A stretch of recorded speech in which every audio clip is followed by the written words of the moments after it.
पहुंचा दिया। सो परे ऊपर सिर परे दशानन आगे विठल भाई जमी बड़ी मन जाने भाई का सिर देखे दशानन रावण विलाप करने लगा। दूसरे दिन मेघनाथ कहता है कि चिंता मत करो, मैं वापिस जाऊंगा। मेघनाथ और लक्ष्मण जी का बहुत ही जबरदस्त युद्ध होता है। मेघनाथ प्रभु श्री राम और लक्ष्मण जी को नाग पांच में बांध देता, नाग अस्त्र से लगा है, प्रभु श्री राम बच जाते। गरुड़ जी को बुलाया जाता, गरुड़ जी आते हैं, जैसे वो सांप गरुड़ जी के डर से ही भाग जाते हैं, नाग अस्त्र को खत्म करने की गरुड़ जी में क्षमता है। गरुड़ जी आते, मगर तब भगवान ने सबका सम्मान दिया। अपनी माया का कहीं वो चाहते थे राम के बाणों में इतनी शक्ति नाग को अस्त्र को खत्म कर देते, पर गरुड़ जी को सम्मान दो, उनको ही लगा कि व्यक्ति को रोकने के काम आया। गरुड़ जी आए, गरुड़ जी ने उन सभी नागों को भगा दिया। प्रभु श्री राम लक्ष्मण स्वस्थ हो गए, मेघनाथ के उस शक्ति प्रहार से बच गए। इससे पहले को जब शक्ति का प्रहार किया, जामवंत जी ने मेघनाथ को बुरी तरह से घायल कर दिया, जो उसको बेहोश अवस्था में उनका साथी लेके भाग गया। गरुड़ जी ने जब प्रभु श्री राम के नाग वंश को विफल करके उनको नाग के पास से मुक्त किया, गरुड़ जी में भी मेघनाथ और लक्ष्मण का भयंकर युद्ध हुआ। अंत में काफी छल बल का सहारा लिया मेघनाथ, कभी आकाश में उछलता था, पत्थरों की बारिश करता, कभी रुधिर और मांस की बारिश करता, काफी परेशान किया। अंत में भगवान श्री राम के चरणों में सिर झुकाकर प्रभु भगवान लक्ष्मण जी ने कहा, हे प्रभु, मन करके काया करके वचन करके कोई अपराध हुआ तो क्षमा करो। अगर मैंने मेघनाथ को मारने के लिए जो जो व्रत नियम है वो पूरी रूप से निभाए हो, कोई अपराध किया हो तो क्षमा करें। हे प्रभु, आपके नाम से ये बाण चला रहा हूं, इसका वार खाली नहीं जाना चाहिए। सुमेरी कौशल दीस प्रतापा सर संधाने उत्तरी दापा छाड़ा बाण माज उन लागा मर्दी बाण कपट सब त्यागा। एक बाण छोड़ा, मेघनाथ की छाती में लगा, धड़ाम से मेघनाथ धरती पे सारी कपट माया खत्म हो गई और बाण के जरिए उनका भुजा जो है एक हाथ सती सुलोचना मेघनाथ की पत्नी के पास में पहुंचा। सती सुलोचना का वर्णन इसमें रामचरितमानस में नहीं आता है, लेकिन जब सती सुलोचना के पास में वो भुजा पहुंची, सती जी ने पहचान कर ली कि मेरे पति की भुजा पर कोई माया तो नहीं है, तो उन्होंने एक पेन कलम नवाज कलम लाके दी भुजा के हाथ में कि तुम कौन हो लिखो। उस भुजा ने लिखा कि मैं मेघनाथ की भुजा हूँ और लक्ष्मण द्वारा मेरा संहार हो गया है, मेरा सिर रामादल में है। सती अनुसुईया रामादल में जाती है और भगवान से कहती है कि मेरे पति का सिर चाहिए। क्योंकि तुम्हें कैसे पता चला कि तुम्हारा पति युद्ध में मारा गया? उसने कहा कि कटी हुई भुजा जो लक्ष्मण जी ने भेजी थी उसने लिखा। सब कहते हैं कटी हुई भुजा कैसे लिख सकती है? लेकिन उसने कहा मेरे सतीत्व का प्रभाव है, कोई मानने को तैयार नहीं। तब वानर सेना ने कहा कि ये अगर भुजा लिख सकती है तो लक्ष्मण का कटा हुआ, ये मेघनाथ जी का कटा हुआ सिर है, ये भी हंस सकता है। ठीक है, हंस सकता है। वो सती का प्रभाव देखो। सुलोचना ने जैसे पतिदेव से प्रार्थना की, हे पतिदेव, किसी भी तरह से अपराध हुआ हो उसको क्षमा करें, और अगर आपकी सेवा उत्तम मन से भी हो तो ये मेरे पतिदेव का कटा हुआ सिर मेरे सतीत्व की साक्षी देने के लिए हंसने लग जाए। वो हंसने लग जाए, कटा मार के हंसने लग जाए। प्रभु श्री राम ने बड़े आदर के साथ में, हे सती जी, आप अपने पति का शव ले जाओ, वो सौंपा। सती सुलोचना अपने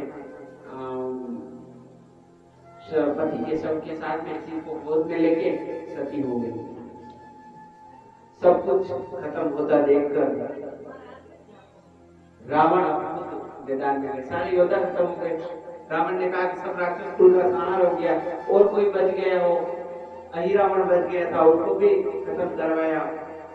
उनका नारायण तक एक बेटा बच गया था रावण का, उसको भी बुला के खत्म करवाया। अब कोई नहीं बचा, सबका मोक्ष हो गया। कुछ सेना बची थी, उसको लेके रावण युद्ध करने के लिए निकल गया। बस सुमन दुंदु की बजाय रघुनाथ विमल सुखावई मंदोदरी रुदन करबारी मन तारा समाधि पुकारी नगर लोक व्याकुल सोचा सकल करी नस्कंदर पहुंचा। सब रावण को गालियां दे रहे, सब नगर के लोग व्याकुल हो गए कि राम से भेद किया, अब क्या हालत होगी। रावण ने युद्ध के लिए रवाना हुआ, भयंकर अपशकुन होने लगे। विभीषण ने कहा, नाथ न तन पद प्राणा के विधि वीर बलवाना। आपकी रक्षा करने वाला सिर्फ शरीर पे कवच भी नहीं है, रथ भी नहीं है, आप रावण का सामना कैसे करोगे प्रभु। ये सखा सुनो, जिसके पास जय रथ है ये है सोरठ धीरज के रथ चाका। शौर्य और धैर्य, शौर्य ताकत और धैर्य पेशेंस, धैर्य मतलब जल्दबाजी में कोई निर्णय नहीं लेना। ये दोनों रथ के पहिए क्या है। कोई भी युद्ध लड़ो, भगवान राम ने बहुत बड़ी बात कही कि आप कोई भी युद्ध लड़ो, किसी भी मुसीबत से लड़ो, जीवन में कोई भी प्रॉब्लम आए, ये दो पहिए हैं, शौर्य और धैर्य। वीरता, काम करने की क्षमता, वीरता और धैर्य। सत्यशील सदाचार मजबूत ध्वजा। रथ की ध्वजा है, सत्य है, सत्य का साथ कभी मत छोड़ो। शील आचरण मतलब नम्र आचरण, विनम्र आचरण और सदाचार, अच्छा आचरण होना चाहिए। दुर्व्यवहार, अपने आचरण से किसी को कष्ट नहीं हो, वो आचरण होना चाहिए। ये उसकी ध्वजा है। बल विवेक दम इंद्रियों का वश में। अलग अलग देवता विमानों पे, रथ पे सवार होते हुए युद्ध देख रहे हैं। राम रावण का भयंकर युद्ध चल रहा है। धरि काल पारई उदर बिदारई अल्ल अंतावरी घेरई प्रहलाद पीति जनु विविध तनु धरि समर अंगन खेलई। तरु मारु काटु प्रचारु घोर गगन भरी भई भरी रही। जय राम को तृण पुलिस के तृण सही। मार दो, काट दो, पछाड़ दो। राक्षस और वानर सेना आपस में होहल्ला करते हुए युद्ध कर रहे हैं। रावण और लक्ष्मण का युद्ध होता है। संतान धनुषर ठाड़े सी उग्र जिमी उगही लागही पूरी धरणी गगन दिशि बिजली कभी भाग रही। एक ही पवन सुध धायो बोले वचन कठोर आवत कभी नहीं होते ही मुक्ति का बहुत। रावण और लक्ष्मण का भयंकर युद्ध होता है। रावण के द्वारा लक्ष्मण को पुनः शक्तिपात मार दिया जाता है। थोड़ी देर के लिए लक्ष्मण जी मूर्छित होते हैं, पुनः जागृत हो जाते हैं और रावण से भयंकर युद्ध करते हैं। अंत में रावण ने सोचा कि इस तरह से युद्ध से नहीं जीता जाएगा, तो वो अपना एक छाया रूप युद्ध भूमि में छोड़ के सबको लगे कि रावण यही है, और मूल रूप से वो एक यज्ञ करने लगे। विभीषण ने जब देखा, विभीषण ने भगवान को कहा, वेद दिया ये असली रावण नहीं है, रावण तपस्या कर रहा है, और वो अगर यज्ञ करने में सफल हो गया तो उनके पास इतनी ताकत हो जाएगी कि वो कभी जीत नहीं पाओगे। यज्ञ का विध्वंस करने के लिए हनुमान जी गए वानर सेना के साथ में, कई तरीकों से उसको लाते मारे, उसके मारे, लेकिन वो यज्ञ से नहीं हट रहा। तब वानरों ने क्या किया कि महल की जो रानियां थी, राक्षसियां थी, उनके केस पकड़ के खींचना शुरू किया। जब वो रोने चिल्लाने लगी तब रावण यज्ञ से उठ गया। जैसे यज्ञ से रावण उठा, वानर सेना ने उधर से यज्ञ का विध्वंस कर दिया। रावण ने सोचा कि अब अपन किसी यज्ञ के जरिए बच नहीं पाएंगे। पुनः मैदान में आ गया रावण। लागत बन वीर चित्त रही गोर भी तमार मई पर रही प्रभु शेर जब देर दरबारी सोन सदी सरी पादर भारी। रावण का भयंकर युद्ध हो रहा था। कटे हुए मुंडिके कटी हुई थी राक्षसों की वगैरह, उससे धरती समय हुई थी। आसमान में किसी के कटे हुए सिर उड़ रहे थे। चारों तरफ चित्त कौवे मंडरा रहे थे। योगिनियां, राक्षसियां, डाकिनियां उन के शरीरों को बख्श रही थी और सब नृत्य कर रही थी वहां पे कि उनके लिए जीवन हो गया। सब राक्षसों का जिनका सहारा हुआ उनका भक्षण कर रही थी। बोल रही जय जय मुंड सिर प्रचंड सिर विनुदावरी खप करई खग अनुंजी जनुंजी सुबट भट्ट दवाई बानर निशाचर निकर मर्दई राम बल दर्भ भय संग्राम अगन सुबट सोवही राम शरण दिए। सब प्रभु श्री राम के इस मनोरम युद्ध का दृश्य ब्रह्मा विष्णु महेश देख रहे हैं और युद्ध का आनंद ले रहे हैं। तभी विभीषण को देख के रावण क्रोधित होता है। विभीषण आज इस मेरे युद्ध में हारने का कारण तू है।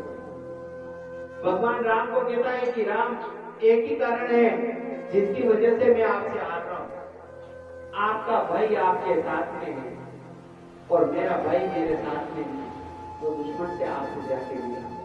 मेरी हर गतिविधि, मेरे कितनी भी गलतियां थी, बिल्कुल कमजोर कड़ियां थी, वो आपको बताएंगे।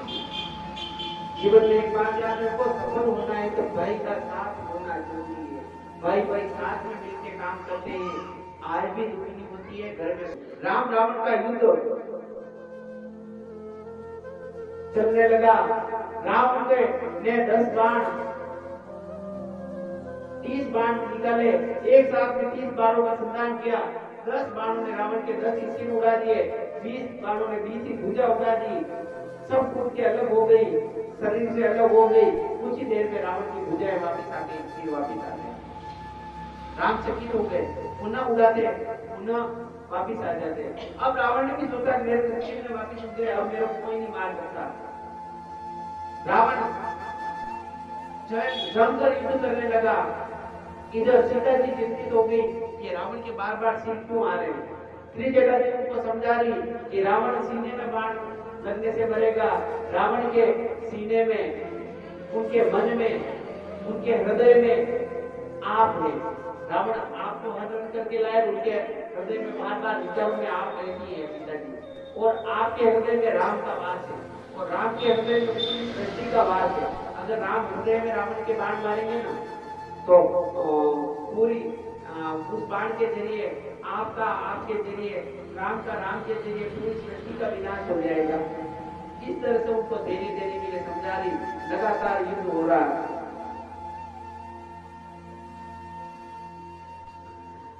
जब कीनते, अब रावण ने माया उत्पन्न की, पत्थर बरसाने शुरू कर देते। जब ते कीनते पाषंड भ्रले प्रकट जंतु प्रचंड बेताल भूत पिशाच कर जो धरे जो गुणराज। बेताल भूत पिशाच प्रकट हो गए, चारों तरफ से माया फैलने लगी। देवता भी सब भाग गए। अब तो इस युद्ध में राम की हार होगी। जो धीर मुनि ज्ञानी थे, भगवान की लीला को जानते थे, वही मार हो गए। उन्होंने भगवान से प्रार्थना की, प्रभु इस दुष्ट को बहुत खेला दिया आपने, अब तो संहार करो। विभीषण ने कहा, प्रभु आप तो अंतर्यामी हैं, सब जानते हैं। अब इस रावण के संहार का अंत आ गया। राम की कैसे करूं संहार? तीर मारता हूं, सिर में, गर्दन में, सब कट तीर वापिस हो जाती। जो अंग कट के गिरता वापिस हो जाता। उन्होंने कहा, प्रभु शिव जी की आराधना करने से इसको अमृत मिला और अमृत इसकी नाभि में है। जब तक अमृत खत्म नहीं होगा, नष्ट नहीं होगा, तब तक ये मरेगा नहीं। प्रभु श्री राम ने अग्नि बाण चलाया। उमा काल मर जाकी इच्छा, तो प्रभु जन्म ले परीक्षा। सुनो सर्वज्ञ चराचर नायक, बनत मानस जोगदायक। नाभि कुंड बीस बसे याके, नाद चेत रावण बल ताके। इसके नाभि कुंड के बल पे ये जीवित रह रहा है। सुनकर कृपाल वचन कृपाला हर्षे कहे, बंद मार कराला अशुभ होने लागे नाना, लोग एक सकाल हो स्वाना। उन्होंने बाण का संधान किया। बाण का संधान करते ही अशुभ शुकन होने लगे। रावण के लिए बहुत ही अशुभ शुकन होने लगे। गिद्दड़ श्रृंगार बोलने लगे, खेच सरासर श्रवण लागे एक सर 31 रघुनायक सहायक चले मानो। एक साथ में 31 बाण चलाए। वो बाण शेषनाग की भांति गए और शायद एक नाभि का सबसे प्रथम बाण था वो नाभि में लगा। अग्नि बाण था, नाभि में रावण के जो अमृत था, अमृत को खत्म कर दिया, सौंप दिया, पूरा जला दिया। अमृत जलते ही वो जो बाण थे, उस बाण से 20 भुजाएं, 10 सिर अलग हो गए। उसका धड़ दौड़ने लगा। प्रभु श्री राम ने एक बाण से धड़ को अलग कर दिया। रावण युद्ध में प्रभु श्री राम से के हाथों सदगति को प्राप्त हुआ। रावण का भगवान के हाथ से उद्धार हुआ। शेर मंदोदरी के पास में जाके गिरा। मंदोदरी बार बार विलाप करने लगी कि मेरे पति इतने सक्षम थे, तीनों लोग को जीत लिया, ये कर दिया, वो कर दिया, मैंने गड़ा समझाया, नहीं मानिया, रावण लड़िया, क्यों फिर भी युद्ध लड़े, आज मारे गए। प्रभु से, नारायण से आपने वेर किया, ईश्वर से वेर करने के बाद में कौन बच पाता है। इस तरह से विभीषण जी गए, लक्ष्मण जी गए, उन्होंने सांत्वना दी मंदोदरी जी को और रावण का अंतिम संस्कार करवाया। भगवान से वेर करने के बाद में केवल एक विभीषण बचे थे, उन्होंने रावण का अंतिम संस्कार किया, विभीषण का राज्य तिलक किया और हनुमान जी को भेजा सीता जी को के पास में। ब्राह्मण का रूप धारण के सीता जी के पास में हनुमान जी ने प्रणाम किया। उन्होंने कहा, ब्राह्मण देवता जो प्रणाम कर रहे हो, मुझे क्यों पाप में डालने लगे, ब्राह्मण नहीं हूं, आता हनुमान। सीता जी बड़े खुश हो गए, हनुमान मुझे तुझे देने के लिए कुछ समझ में नहीं आ रहा, क्या दूं ऐसा। भगवान हनुमान जी का मुझे कुछ नहीं चाहिए मां, आप तो मुझे प्रभु श्री राम की भक्ति दे दो। एक वस्तु कहे भवानी ने कहा, क्या तेरे को भक्ति दे दो, तो हमेशा भगवान के भक्त रहेगा, भक्ति में रहेगा। अष्ट सिद्धि दे दी, 9 निधि दे दी, अजर अमर होने का वरदान दे दिया कि हनुमान जी कभी अजर नहीं होंगे, मतलब अजर जर यदि आशीर्वाद दिया। और उसके बाद में विभीषण ने प्रेम सहित पालकी भेजी और हनुमान जी और रामादल में सीता जी का आगमन हुआ। जब सीता जी आ रही थी, प्रभु ने आदेश दिया कि इनको पालकी से उतार दो, पैदल आने दो। सब वानर सेना मां सीता के दर्शन के लिए दर्शन करना चाहती है। आई सीता जी, प्रभु श्री राम ने कहा कि राक्षस के कुल से आई है तो आपको अग्नि परीक्षा देनी होगी। बहुत से जो अज्ञानी और मूर्ख होते ना, वो हमारे ग्रंथों पे ये उठाते, अंगुली उठाते। अग्नि से सीता जी को पुनः प्रकट करना था, इसलिए सीता जी के प्रतिबिंब रूप को अग्नि में रखा, प्रतिबिंब रूप अग्नि में समा गया और असली सीता जी सबके सामने आ गई। और मां सीता जी के दर्शन करके पूरी वानर सेना में हर्ष हो गया। और इसके साथ में ब्रह्मा जी आते हैं, जय जय सुख धाम हरे रघुनायक जाप धरे। नाना रूप से ब्रह्मा जी जो है प्रभु श्री राम की प्रार्थना करते हैं, चरण स्पर्श करते हैं। विभीषण आता है, विभीषण ने कहा बहुत से वस्त्र आभूषण वगैरह लंका से बने। प्रभु ये भेंट है, मैं वानर सेना को देना चाहता हूँ। भगवान ने कहा एक काम कर, ऊपर ले जाके बारिश करते, जिसको जो लेना है ले लेंगे, अपने अपनी पसंद की चीजें ले लेंगे। रावण ने ऊपर से बारिश की, वस्त्र आभूषण सब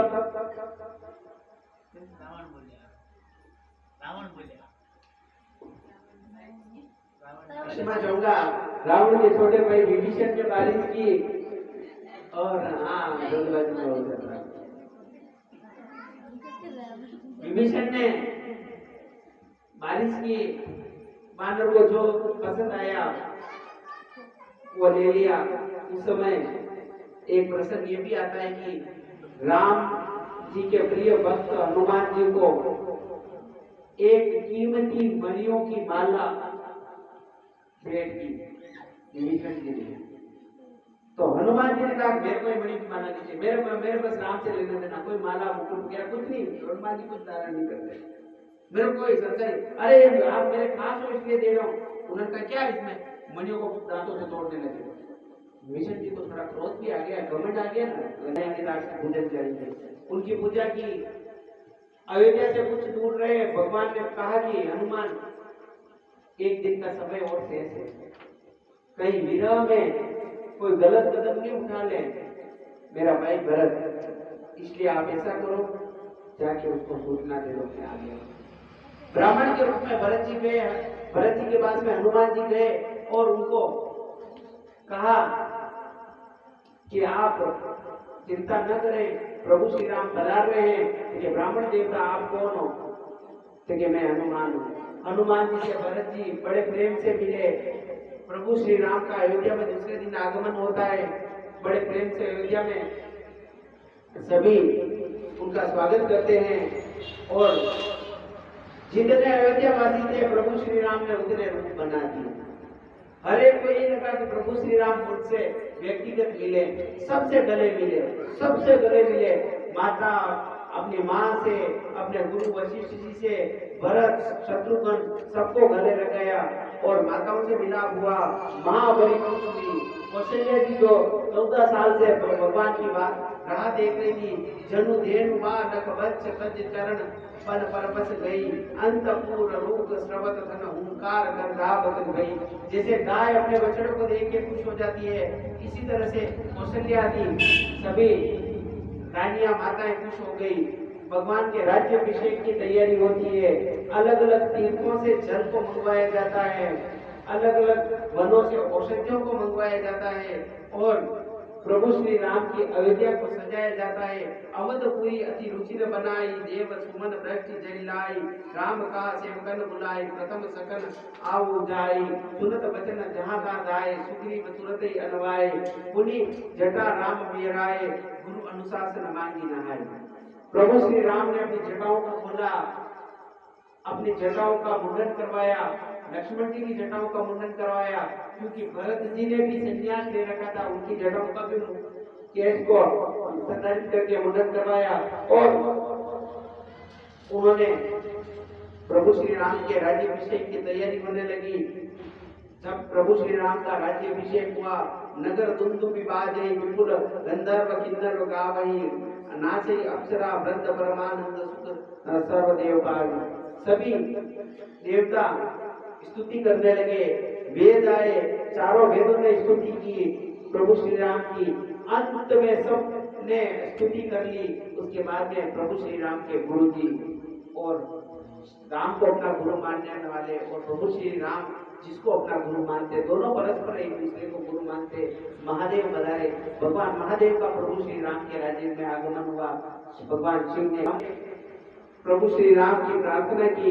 प्रार्थना करने के बाद में